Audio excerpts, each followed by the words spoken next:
Bismillahirrahmanirrahim. Assalamualaikum warahmatullahi wabarakatuh. Nama saya Safwanah binti Murtaza, nombor metrik 050063.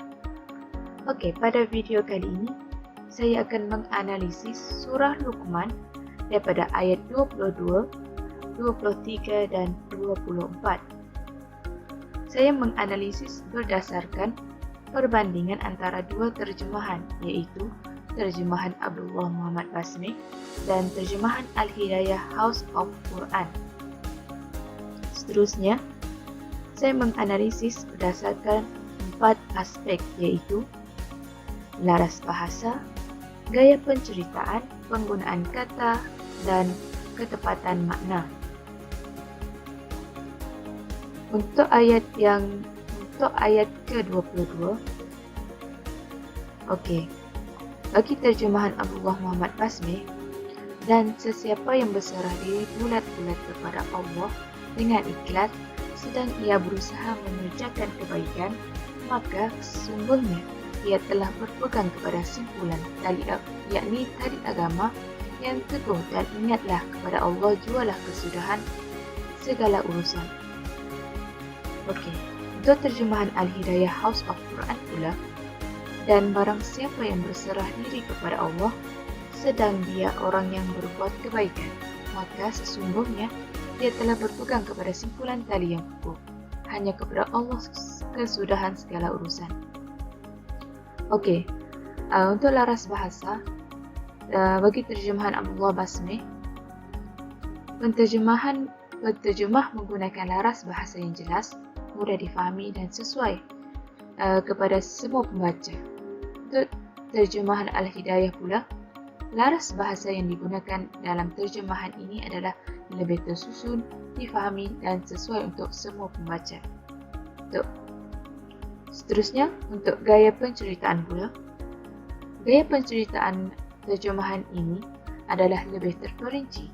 Huraian panjang dan penerangan sesuatu ayat diletakkan dalam terjemahan tersebut bertujuan untuk memahamkan pembaca sasaran. Huraian kepada penerangan tersebut masih dapat memberi kefahaman kepada pembaca. Gaya penceritaan untuk terjemahan ini ringkas dan padat. Maksud yang disampaikan secara berterus terang untuk memberi kefahaman kepada pembaca. Perkataan yang digunakan mudah dan mengikuti gaya bahasa terkini. Untuk penggunaan kata pula, bagi terjemahan Abdullah Muhammad Basmi, wahwa muhsinun, yakni ia berusaha mengerjakan kebaikan. Kat sini saya fokuskan kepada ia. Penggunaan kata ia. Penggunaan kata ganti nama diri ketiga ia digunakan dalam terjemahan ini. Apabila menggunakan ia, pembaca yang tidak memahami bahasa Arab akan tertanya-tanya kata ganti nama diri ketiga tersebut merujuk pada siapa di dalam terjemahan ayat Al-Quran ini. Untuk terjemahan Al-Hidayah House of Quran pula, dia. Berbeza dengan hasil terjemahan ini, penggunaan kata dalam terjemahan ini adalah dia. Dia lebih mudah untuk pembaca memahami konteks ayat Al-Quran. Berdasarkan ayat tersebut, dia merujuk pada orang yang berbuat kebaikan tersebut. Jelaslah di sini bahawa kata ganti nama diri ketiga yang digunakan sesuai berdasarkan ayat yang dijelaskan. Seterusnya, untuk penggunaan kata juga.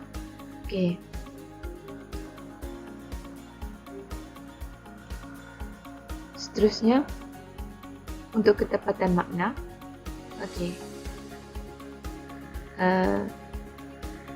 Jika kita lihat pada hasil terjemahan ini, penterjemah memberi makna yang lebih jelas sesuatu ayat tersebut supaya memudahkan pembaca faham akan konteks ayat.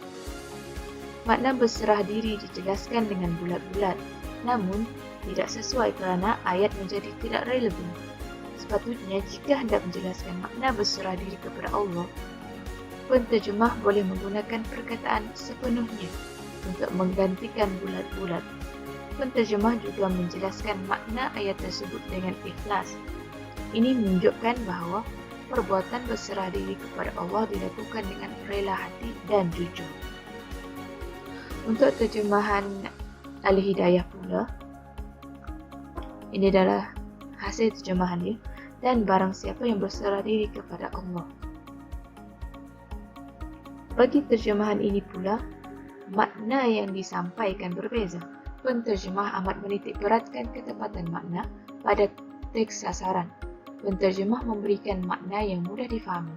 Selain itu, penterjemah mengikuti gaya bahasa pada masa kini. Makna yang diterjemahkan sama dengan teks asal. Hal ini dapat menyampaikan makna yang tepat kepada pembaca. Okey. Seterusnya, ini merupakan terjemahan penilai. Barang siapa yang berserah diri kepada Allah, sedang dia adalah orang yang berbuat kebaikan, maka sesungguhnya dia telah berpegang kepada simpulan tali agama yang teguh. Hanya kepada Allah kesudahan segala urusan.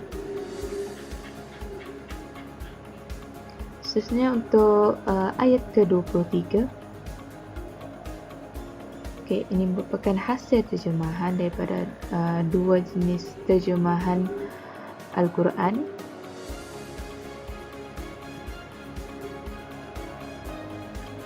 Okey, kita teruskan dengan penggunaan kata. Okey, penggunaan kata dan sesiapa yang kufur ingkar. Okey, penggunaan kata kufur ingkar sebenarnya membawa maksud kafir. Namun, dalam terjemahan ini, penterjemah bertujuan untuk menghuraikan lagi maksud kafir tersebut supaya pembaca faham tentang apa yang disampaikan dalam ayat. Dalam terjemahan ini pula, penterjemah menterjemah secara terus terang daripada bahasa sumber ke dalam bahasa sasaran. Hal ini bertujuan supaya pembaca tidak keliru dan kurang jelas. Penggunaan kata dalam terjemahan ini juga sesuai dengan kefahaman semua pembaca. Okey, pada pendapat saya, terjemahan tersebut lebih jelas jika ayat lengkapnya seperti ini. Dan barang siapa yang kafir, ia lebih sesuai digunakan. Seterusnya untuk ketepatan makna. Okey, untuk terjemahan Abdullah Muhammad Basmih, sesungguhnya Allah Maha mengetahui akan segala isi hati yang terkandung di dalam dada.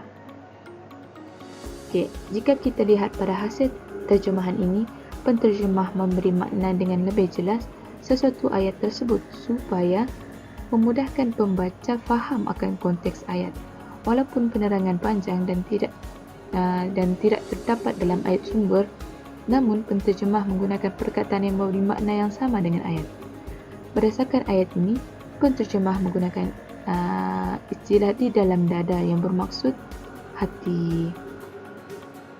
Okey, bagi terjemahan ini pula, makna yang disampaikan berbeza. Penterjemahan amat menitik beratkan ketepatan makna pada teks sasaran. Penterjemah memberikan makna yang mudah difahami. Maksudnya, tidak ada satu perkara pun yang samar ataupun luput daripada ilmu Allah. Selain itu, penterjemah mengikuti gaya bahasa pada masa kini. Makna yang diterjemahkan sama dengan teks asal. Hal ini dapat menyampaikan makna yang tepat kepada pembaca. Okey, pada pendapat saya, terjemahan tersebut lebih jelas jika ayat lengkapnya seperti ini.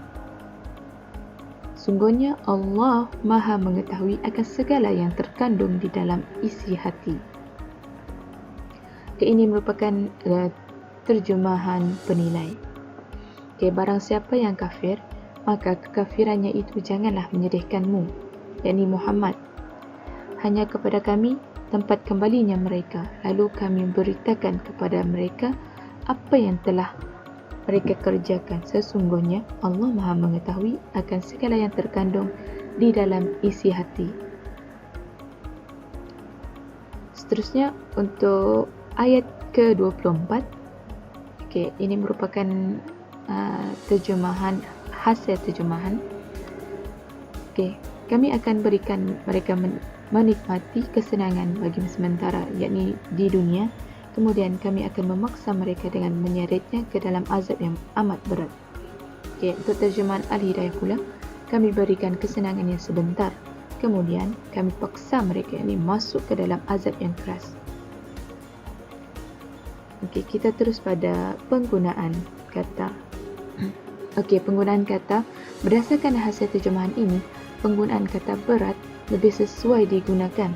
Hal ini demikian kerana ghalizin itu sendiri membawa maksud berat. Azab kebiasaannya dikaitkan dengan berat. Ini bermaksud penggunaan kata berat itu sendiri kembali pada perkataan azab. Seperti yang kita tahu, azab itu sudah bermaksud berat. Jadinya, dalam hasil terjemahan ini, terdapat penegasan terhadap azab tersebut. Walau bagaimanapun, terjemahan ini masih difahami oleh pembaca. Okay, seterusnya, hasil terjemahan ini kurang difahami disebabkan ghalizin diterjemahkan kepada keras. Penggunaan kata keras tidak sesuai berdasarkan konteks ayat. Ini kerana dalam bahasa Melayu, keras didefinisikan sebagai kekuatan ataupun kekasaran semata-mata. Seterusnya, untuk ketepatan makna,